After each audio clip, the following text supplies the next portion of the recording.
Hello, welcome back. We'll be going over the week 1 material in this lecture. We already went over the syllabus that is in a separate video. And this week we are going over we're doing a review of web design fundamentals, HTML5 and CSS. So we'll start with the chapter 1 materials. PowerPoint presentation specifically you can download from Desire to Learn off of week 1.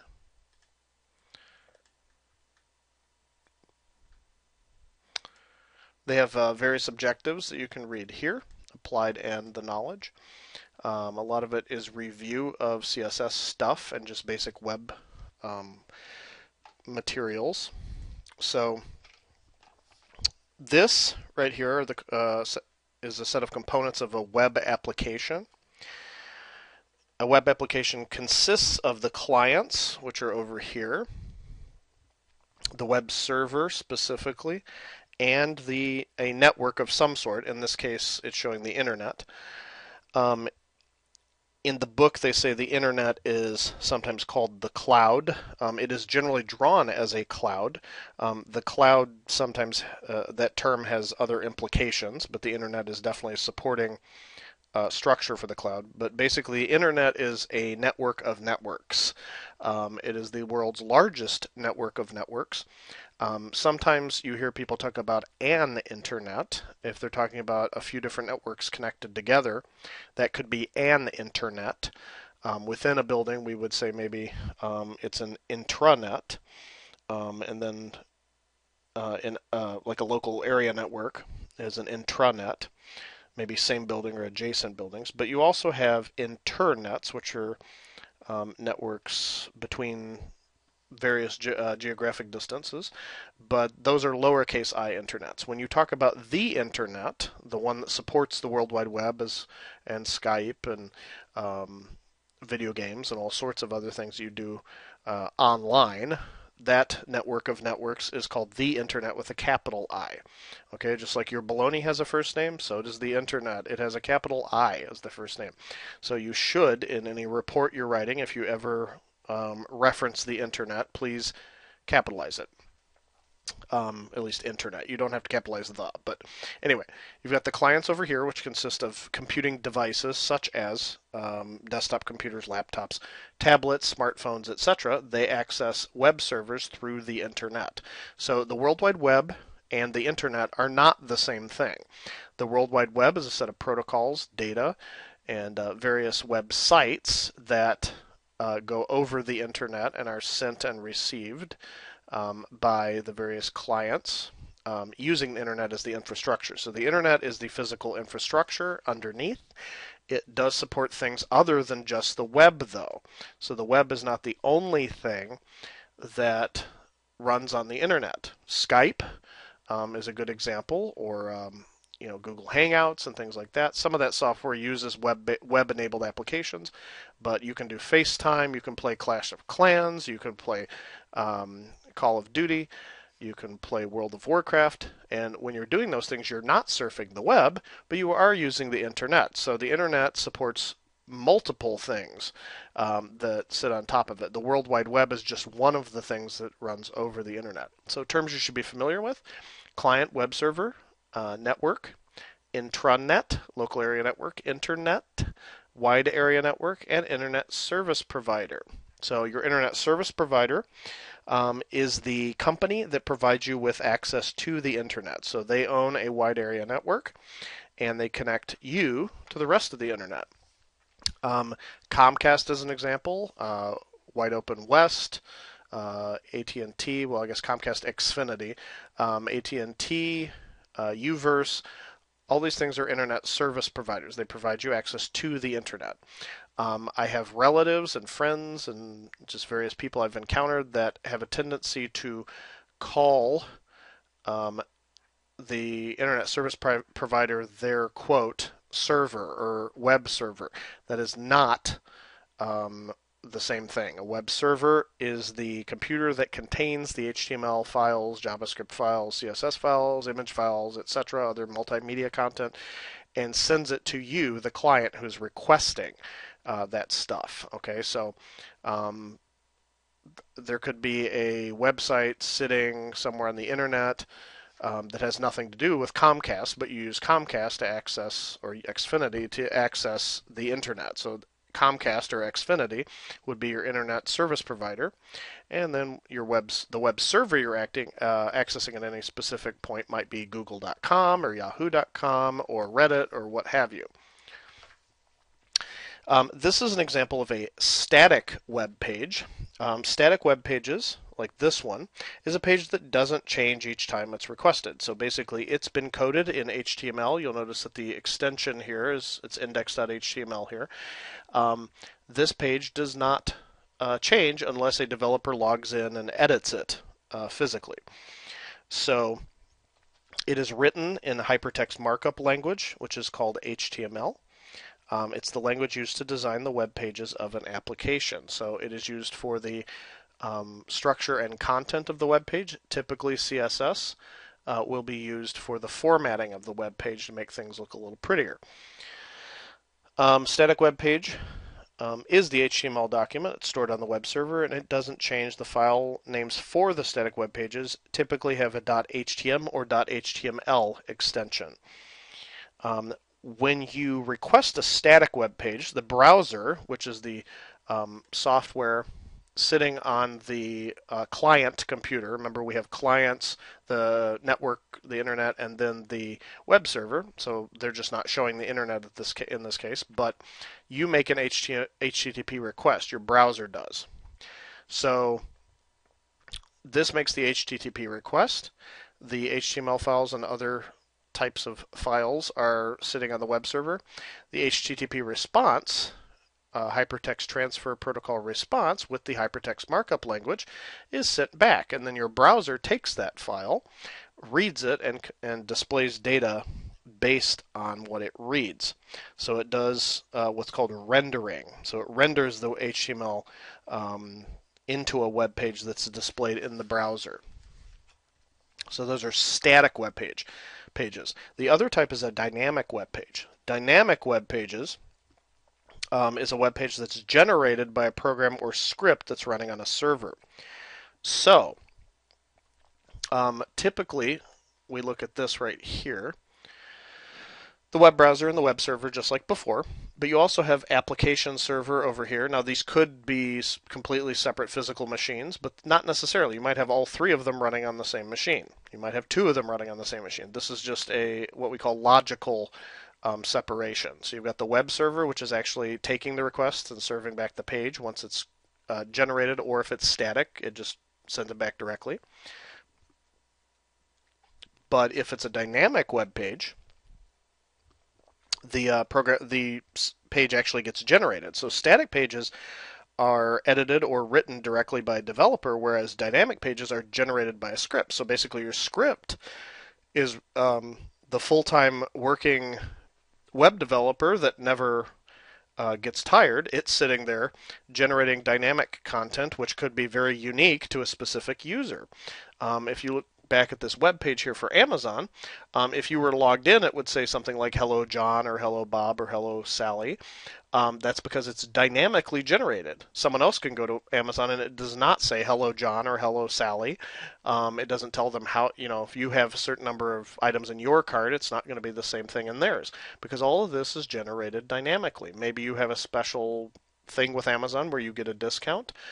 It'll show you completely different prices here. It might say, use your Amazon card, get this discount.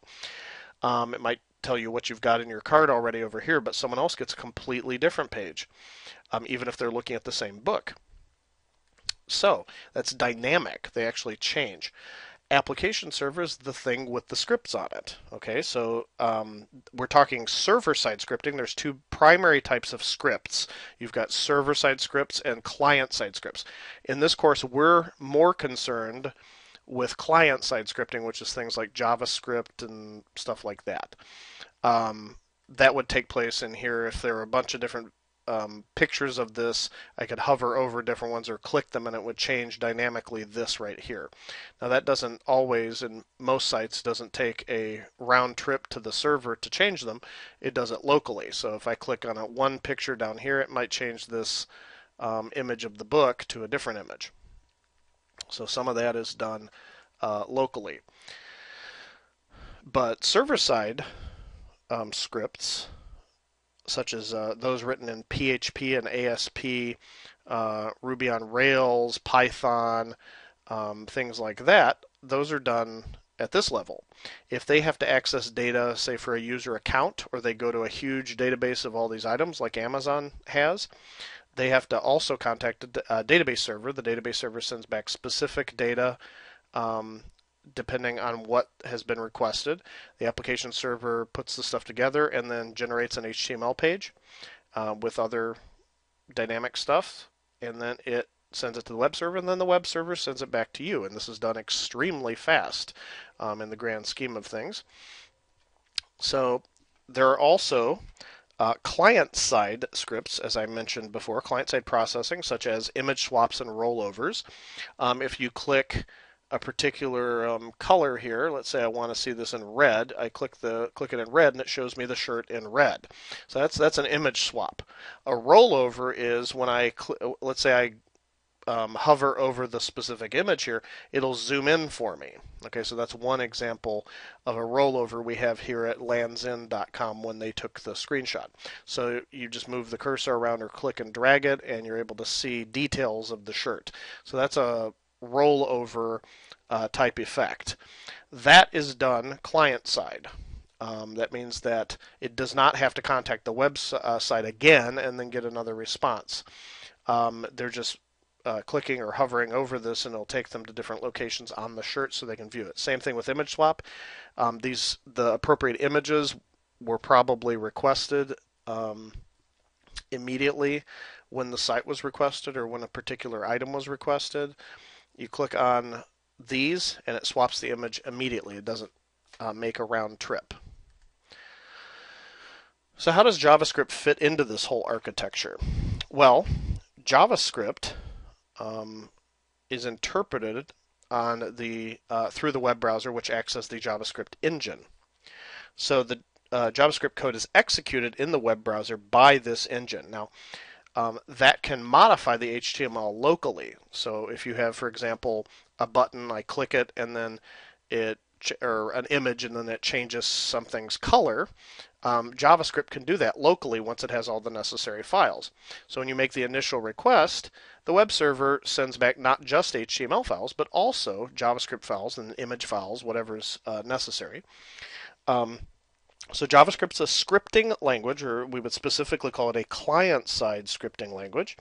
It's run by the JavaScript engine of a web browser, which is on the client. That would be like your machine with Firefox or Internet Explorer or Chrome. Those are all web browsers, or Safari if you're on a Mac. That's run by the JavaScript engine of that browser, and it controls the operation of the browser. Jquery and JavaScript, which are two things we will cover extensively in this course. JavaScript's the scripting language. Jquery is built on JavaScript. It's a JavaScript library that makes it easier to do many of the functions that JavaScript can be used for. JavaScript can be used for multiple things, which we'll see next. But jQuery is a set of libraries. You should be aware of that. Okay, so it has stuff that makes these things easier.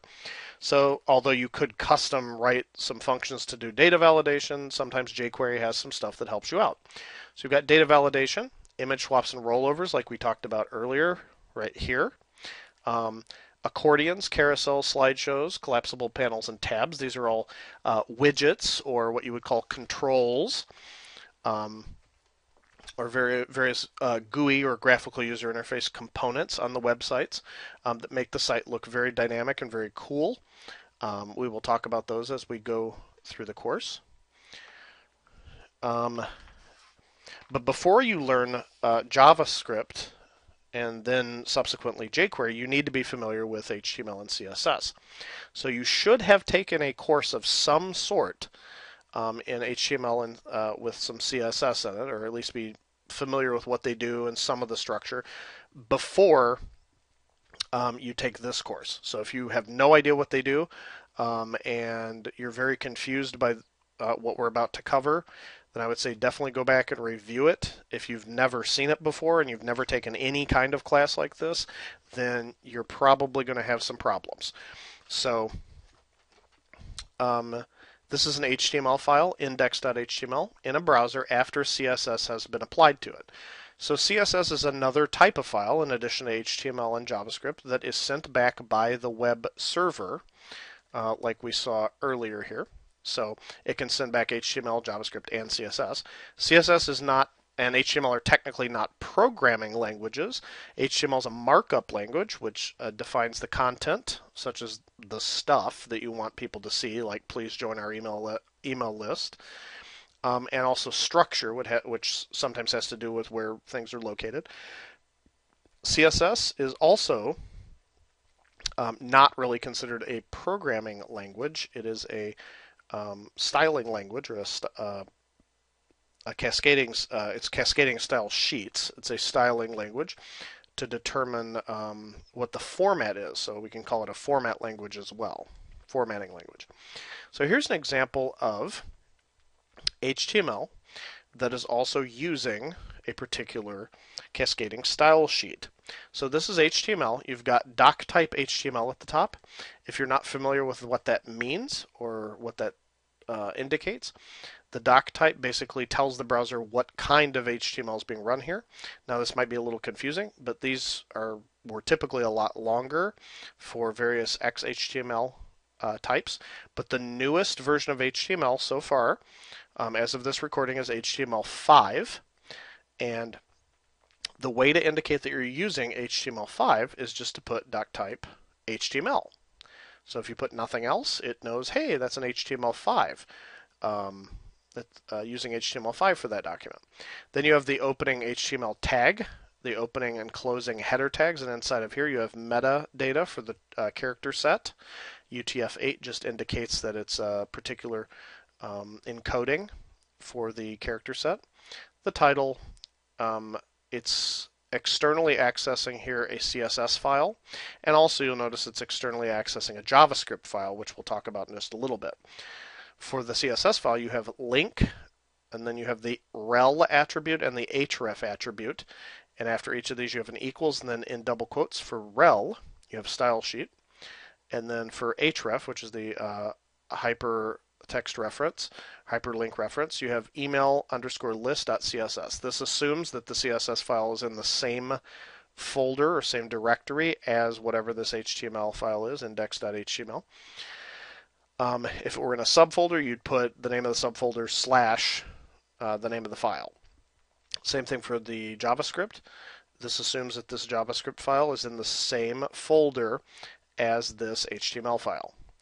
Now, in the body, we've got kind of two different things going here. You've got an open and close tag for the body, and then the body's broken up into different things like sections. You've got section tag here, and then a closed section tag there. Now you might think, well, what's the section tag? I don't remember using that. Well, it's part of HTML5. If you use divs and spans before, if you're used to using those, one of the problems with those is that they don't conform to the new HTML5 standards. You can still use them if you want to separate the file. It's still interpreted appropriately, but HTML semantic tags or semantic elements are being used more extensively. We'll talk about that in a little bit. So that was HTML. Well, what about this CSS file that is being referenced? This is the contents of email underscore list.css. You have this right here. It says body, and then there's an open curly brace, and then you have a bunch of code here in CSS that tells the browser how to display or how to format these different things. This right here, this overall thing, body with the curly braces and everything, is called a type selector because it's determining the elements formatting by type. All three of these, in fact, are type selectors. There are also ID selectors and class selectors. So you've got the body type selector. That means anything in the body. By default, you have font family. They're going to try Arial. If Arial's not loaded on the system, use Helvetica. If that's not on the system, use any font that adheres to sans serif or without the little squiggly cues all over the letters. Okay, those are called serifs. Sans serif means without serif. Background color. This tells you that the background color you want it to be white. This is called a property name, background color. Font family is also a property name. And then these are the different values. So entirely, or in its entirety, we call this whole thing a rule set. Okay, it is a set of rules. So there are 3 rule sets described here. Each of these property names and value sets or rules, specific individual rules, indicate something about the stuff inside of body. So if there's font there and Arial's on the system, it'll display it as Arial. The background color will be white. No margin. It'll be 650 pixels wide. And then it'll have a 3-pixel border of the solid blue color. So that's why it looks like this. Right? So the HTML without the CSS would not look anything like this. But we see that it does have the blue border, in fact. For H1, anything that is a heading 1 level, we want the color to be blue. So since the HTML indicated, please join our email list, is inside of H1, the CSS says, hey, I want that to be blue. So that's why this, when rendered in the browser, comes up blue, just like the blue border. Because we said, hey, around the whole body, I want there to be this blue border. Well, in H1, I want that to be all blue, in addition to any default other things. All right, so that also tells, here's the rest of the CSS that's continued. Now, you can also use JavaScript, specifically JavaScript, for data validation.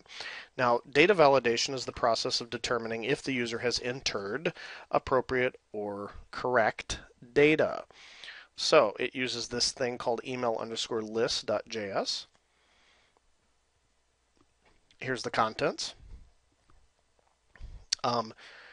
This is using, or basically doing, a shortcut for get element by ID.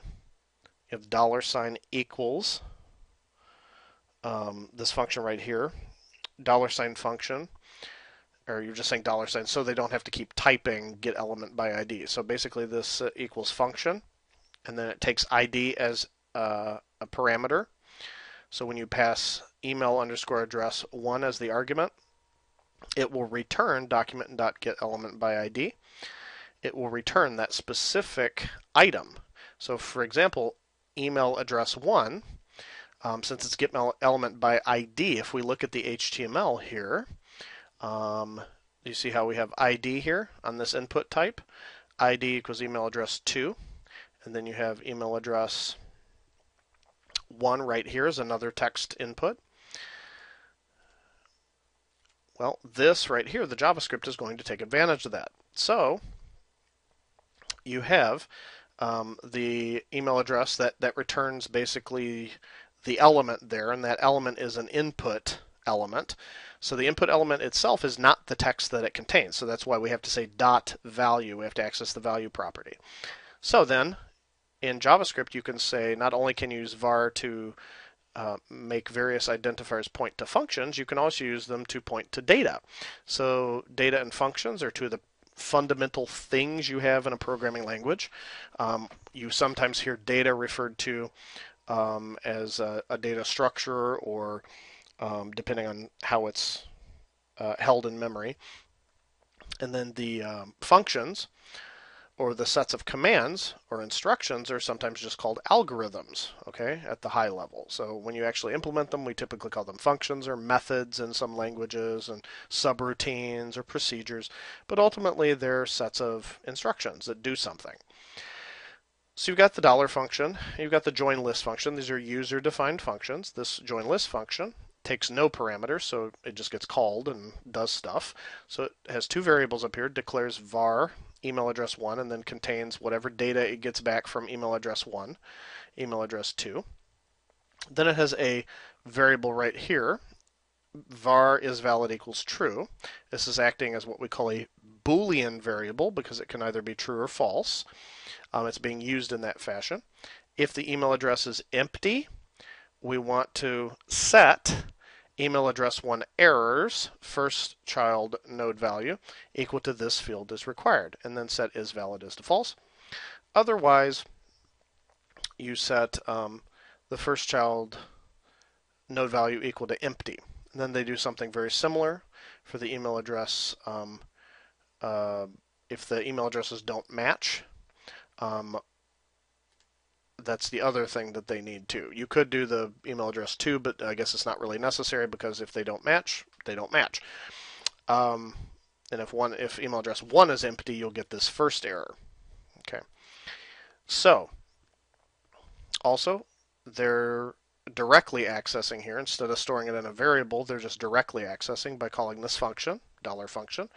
That calls getElementById first name. If they leave their first name empty, if we look back here, if they leave the first name empty, it'll say this field is required.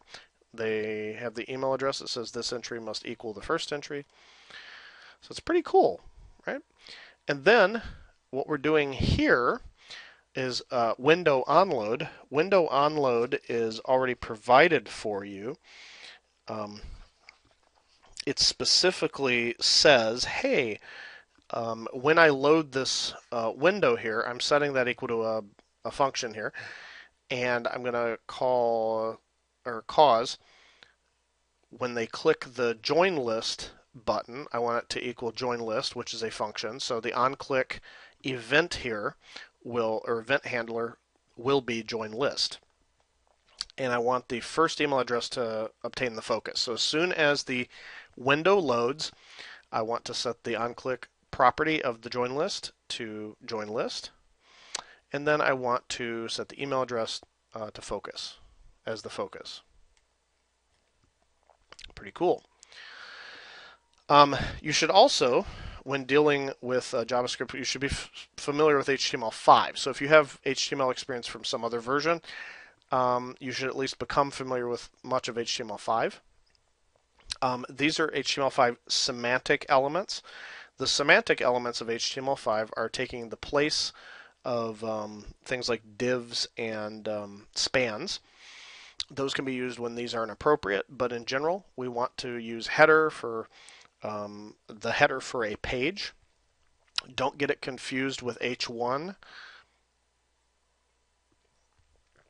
Excuse me, don't get it confused for H1, and don't get it confused for head. That is different. That head is outside of body, but header would be inside of body code.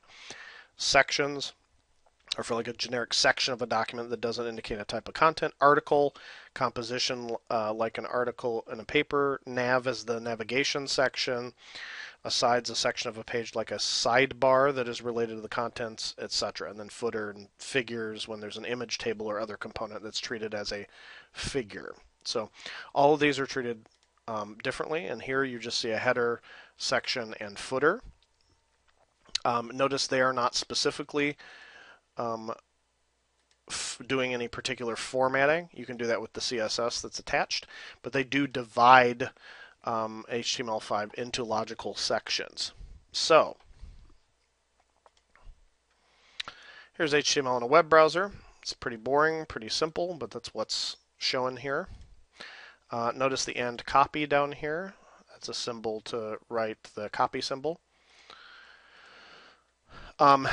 If you are using or want your pages to be to use HTML5 semantic elements, but you want them to also run in older browsers that don't know about HTML5, then you can use what's called a shiv. Okay, this is a shiv, JavaScript shiv. It's available all the time off of Google Code, so you just put http://html5shiv, googlecode.com, svn, trunk, and then html5.javascript or .js. So that is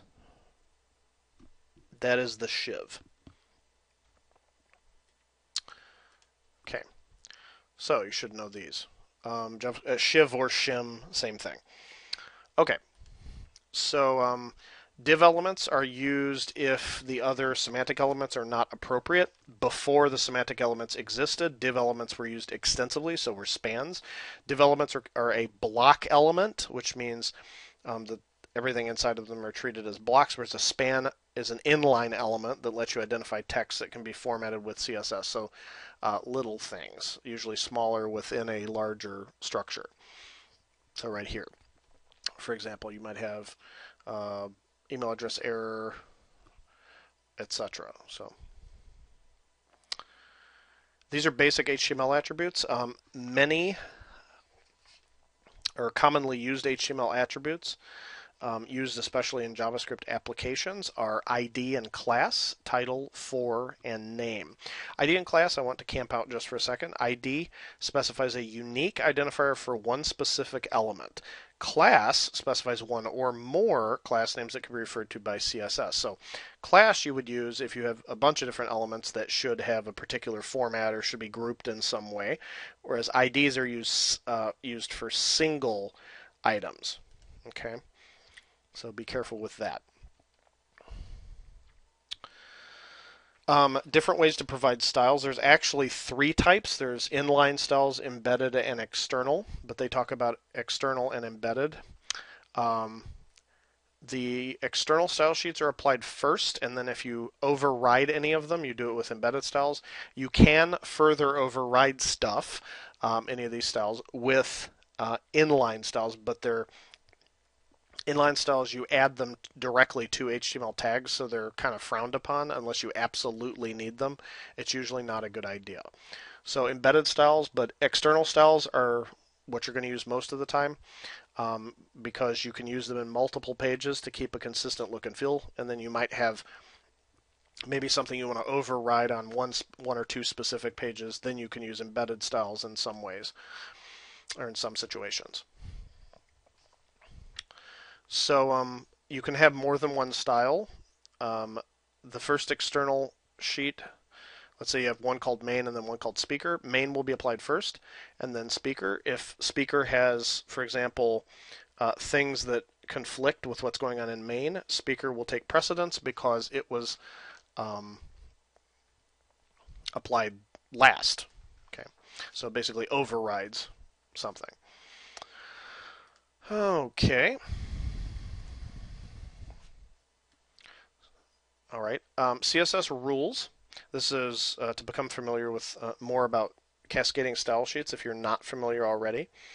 You can have these various rule sets. Again, we talked about that a little bit earlier. This right here, from starting at the top with the B of body all the way to this closed curly brace right here, which could go on a separate line, by the way. That in and of itself is a rule set. Body right here is a selector, section is a selector, and P for paragraph is a selector. Okay, so that's a selector. The various rules, a single rule here, such as font family, is Arial, Helvetica, sans serif. This rule set, or this rule, I'm sorry, this whole thing's a rule set. This right here is a rule. It is divided into a property name, which we talked about earlier. Font family is a property name. A colon acts as a delimiter between the property name and the values. If there are multiple values, there are commas between them. Okay, so, and these commas can separate them, but the actual values mean different things for different property names. So, font family, the separated values indicate I want to use Arial first. If that's not available, use Helvetica. If that's not available, use any sans serif font that's left. Okay, so very good. Property name and value. Rule set is one single one, and then individual things are rules. You can also, instead of using type selectors, you can use ID selectors. We talked about IDs and classes. IDs are supposed to be applied to things that there's only one of. So for example, first heading, you would use the pound sign in CSS to indicate that it's an ID you're referring to. And then in the element in HTML, you would say whatever element it is, and then as an attribute, you would say ID equals, and then in double quotes, you would put first underscore heading. You would not put the pound sign in HTML. But in the CSS file, you have the pound symbol at the beginning. And again, this could go on multiple lines, curly brace, and then the closed curly brace. It could be on 3 lines or what have you. This just sets the margin for the first heading. Class selectors. If you have a class called blue, anything I want to be blue, I could just say, hey, class equals blue, class equals right. Now, you can also have multiple classes as well in HTML. So you can separate those by commas as well. Okay, so here's the HTML elements in a browser. So with very simple CSS, you can move stuff around all over the place. So it's really, really cool. Okay, let me see here. So you should be familiar with what a rule set means. What does rule mean? What is a proper name? And what is a value? They're all related to CSS. So become familiar with those terms.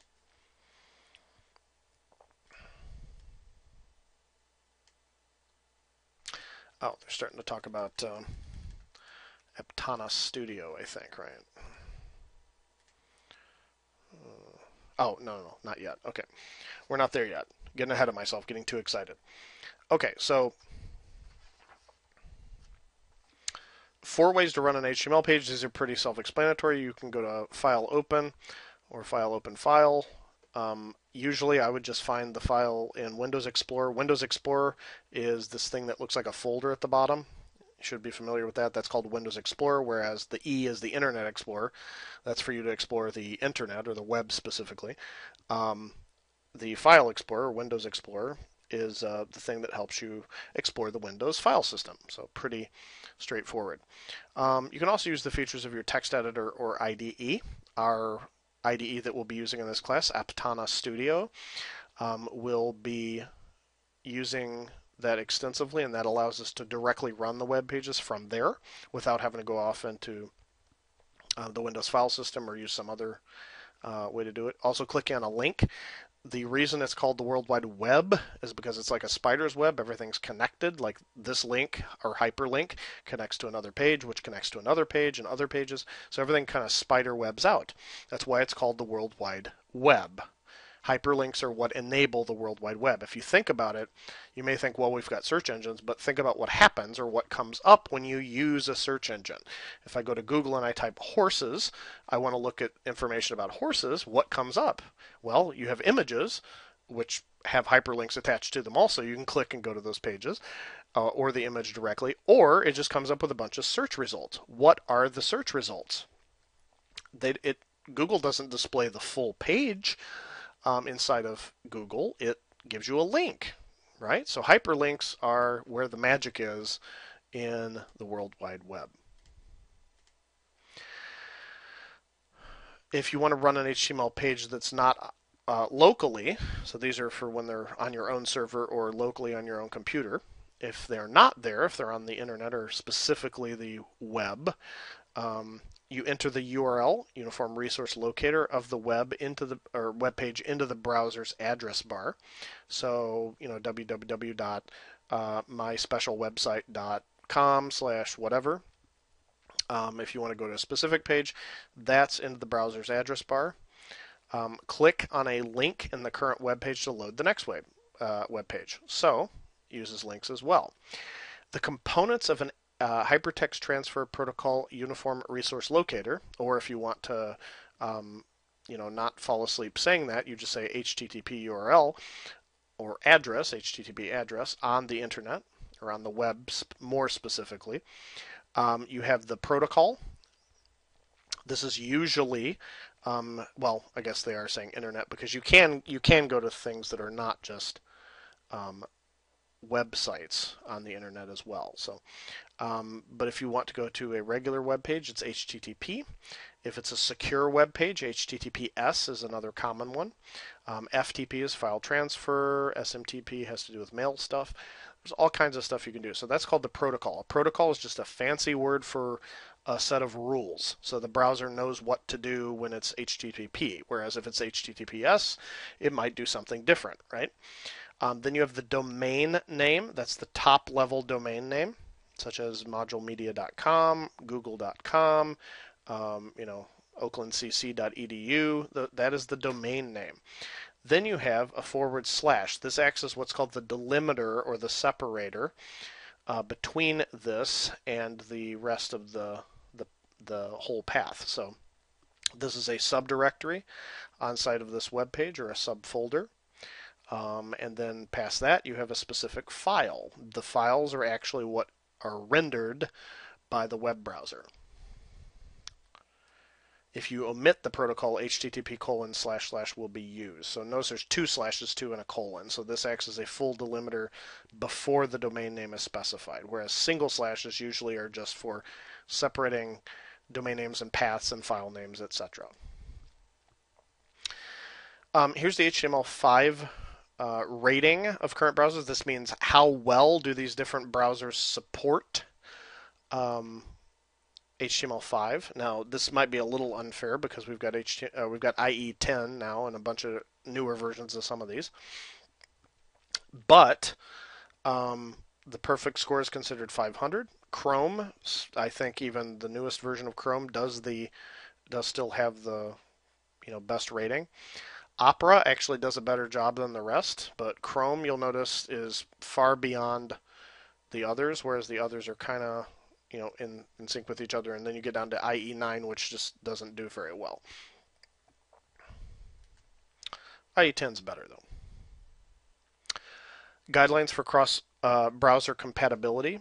Make sure you're testing your web pages on all the major browsers, and it would not hurt to try older versions. So use the HTML5 and CSS features that are supported by all of modern browsers. Use the workarounds, which are also in the book. They show you some handy workarounds, so that HTML5 pages, such as the shim and things like that, will run on older browsers too. So if you use the HTML5 shiv or shim, it will help it work on other websites, also, or other browsers. Also, CSS rule set. If you're using an older browser, you might need to do this inside or at the top of your CSS file.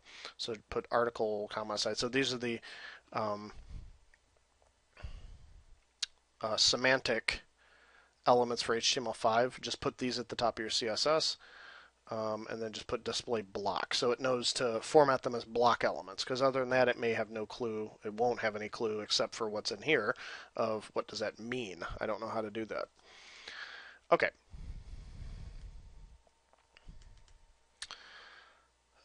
One of the problems in cross-browser testing is you can't install all of the old browsers on one system. You could use virtual machines, but that gets a little bit technically irritating after a while. Solution is to use programs or websites that offer this type of testing. So there are websites actually that you can go to that will tell you, hey, this browser works, in this browser it doesn't, or etc. Okay, so we'll do a little bit with Aptana Studio, just so you're familiar. You can very easily download Aptana Studio if you just go to Google and then type Aptana. It's very simple. Go to Aptana, aptana.com, and then there's Aptana Studio 3 is what's there currently. Click download. It is free.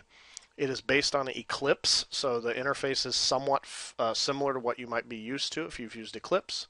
And as you can see, it's been downloaded over 6 million times, so it is used quite a lot. They have a good support and a bunch of other stuff, and then they also talk about developers wanted for Aptana, so they also allow you to contribute because it is, I believe, it is an open source project. So, all right, so once you have Aptana installed, you'll notice it looks a lot like Eclipse. You have to select a work directory, which is basically the outermost folder or outermost directory, or workspace is actually what they call it in Eclipse and in Aptana. I've got mine currently set to C users documents, etc. You can always, or no, I'm sorry, my current one is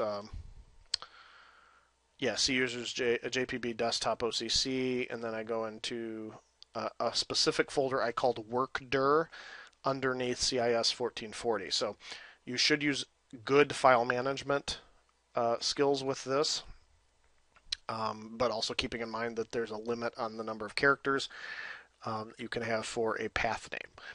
So I have the workdir here under CIS 1440. That will be the outer folder, and then when you create projects, it'll create other folders inside of here. So if I want to create a new project, I just go to File, New, and you want to select Web Project. Okay, so Web Project. I've got Web Project here. Just use a default project. Click Next. You give it a name. We'll just call it Chapter 1 Test. Then hit Finish, and it'll create this Chapter 1 test. It has this thing called connections in there, but other than that, everything's pretty straightforward. You can open, close HTML and JavaScript very simply, create them. The way I create them usually is I right-click, go to New File, and I tell it what file I want. Okay, so running them is very simple as well. Let me see here. What do I want to do? We can go back, I guess, do some of the code that we had before, just to see it work.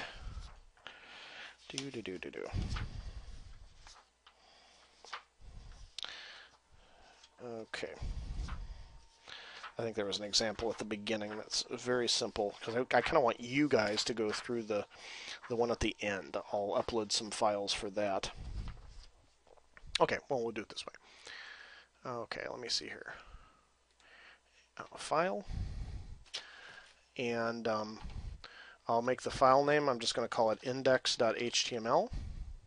Hit Finish, and it will create the index.html file. So we can choose what we want to put in this. I'm just going to probably make it very, very simple. I'm just going to do this. I'm going to say doc type. I'll put HTML. Oops, not that one. Definitely don't want that one. Just HTML, guys. Okay. And then we're going to put HTML tags. You'll notice that Aptana is very handy. It can be a little bit bewildering at first, but it's actually really good. Then the head tags, and the title is John's favorite page. You can put those on single lines also. Oh, one other thing we want to do here, just to be good here. Meta char set equals, we're going to put UTF-8. All right. Oops. Good. And then I'm going to put script src equals test.js. This one is not in the book. Okay. And let me see here. What do I want to do? Join list. Oh, okay, yeah, because I want to make it kind of similar to what they did with the form, but not exactly. Okay, so we've got the head here, and we're going to make a body. Okay, so there's the body. We're going to put a section in here that's a semantic element. I'm going to put H1. I'm just going to put click the button. Okay, so you're probably going to make your stuff a little bit more interesting. I'm going to make a form here. I'm going to call this button form. That's all I'm going to call it. And I also give it the name button form.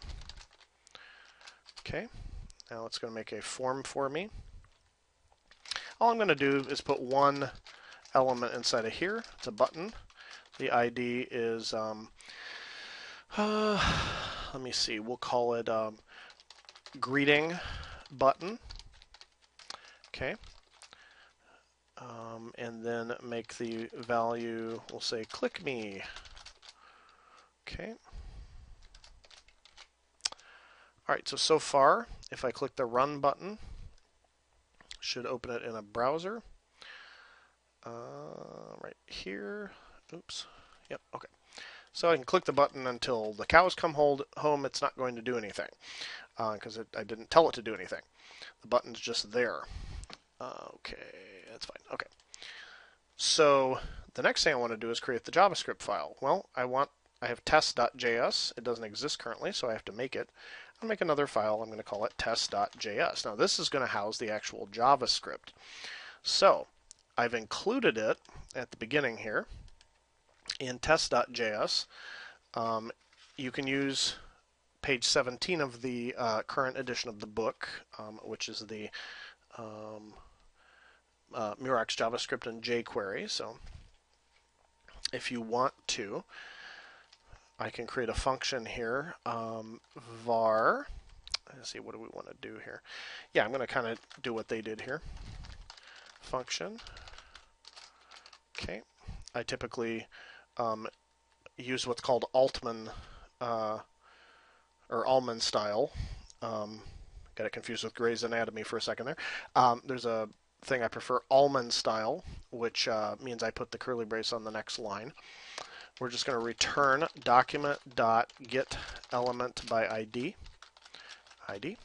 But if you prefer K&R style, that's fine too.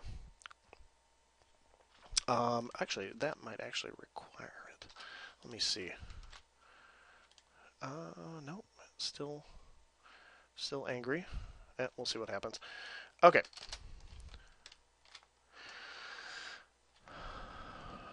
All right, so var, we're going to, let's see here. I think I need to put something for a greeting over here inside of the form. I need something more than just that. I'm going to put a label of some sort. So in the version in the thing they used in the book, they basically were taking they were setting email address errors. Excuse me, and email address errors are just spans. So they were using, because since those aren't appropriate, or the semantic elements weren't appropriate for anything else. I'm going to put the ID of, we'll say, greeting. It's just greeting. Okay, let's see if this works. And then inside of here, I'm going to say var print greeting equals function, and it's going to print. We can use K&R style if we want. I'm going to basically just print, after I get the thing, I'm going to set, yeah, we'll use a variable, makes it simpler. Okay, I'll say var,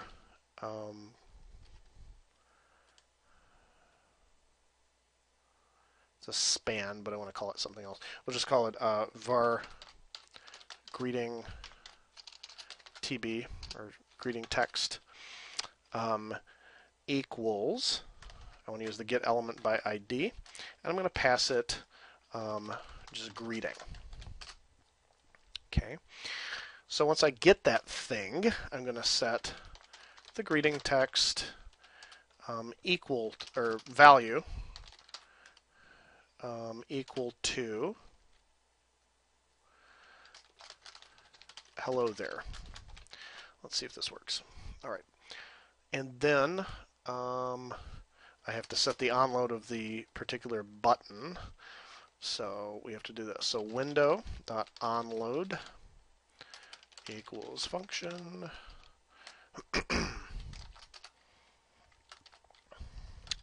We're going to say, what's it, greeting button, I think I called it? Yeah, greeting button. Okay, so greeting button. I'm going to set the greeting button's onClick equal to print greeting. Good. Okay. We don't need to do any focus or anything like that. Let me go back here and see if this puppy works. If it doesn't, we'll have to fix it. Okay. We'll have to fix it. Let's see what's going on. It did not work. That makes me sad. Makes me very sad. Okay. So it's live television. So we'll have to see what's going on here and why it's not working. Oh, junk. Crap. Okay, that's what I did wrong.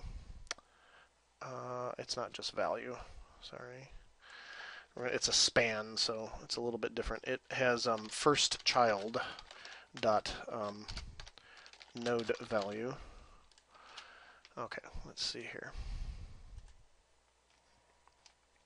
I was thinking of something completely different. Still not working. Well, that's exciting. I wonder if that's JavaScript's not enabled. Huh. Not working. Well, that's funky. Well, let me pause for just a second. Okay, so I figured out what the major problem was. This was really stupid. I forgot to hit a space here.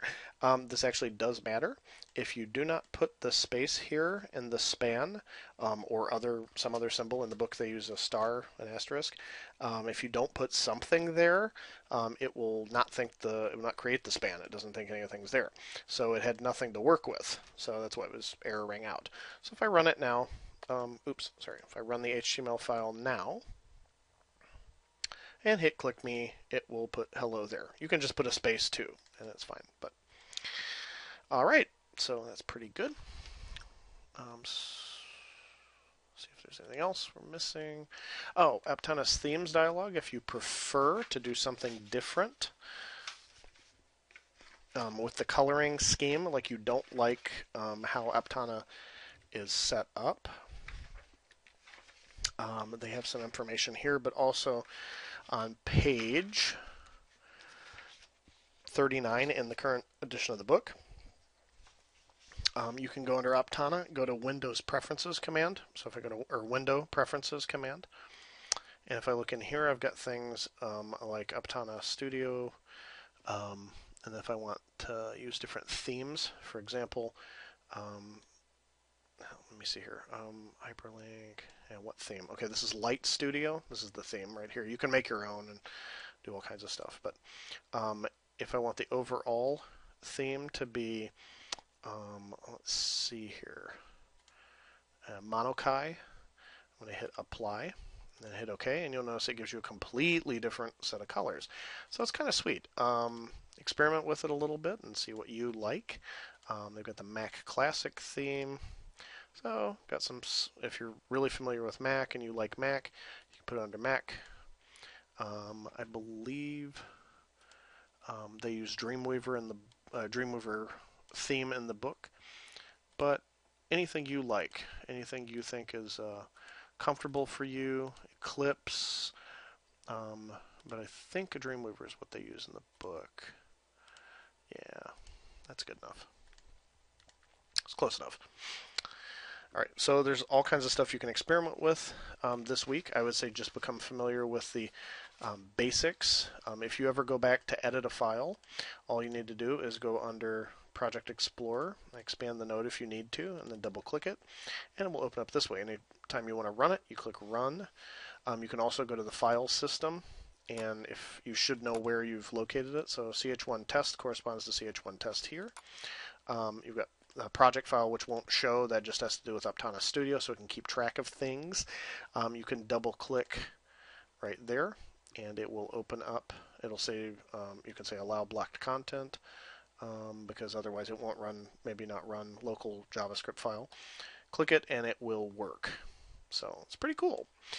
All right, if you have any questions, please email me, jpbaugh@oaklandcc.edu. For this week, I would highly recommend that you read through the summary. Make sure you are familiar with the terms on page 44 and 45, and also go through the three exercises on pages 46 and 47. I will upload the book apps for this particular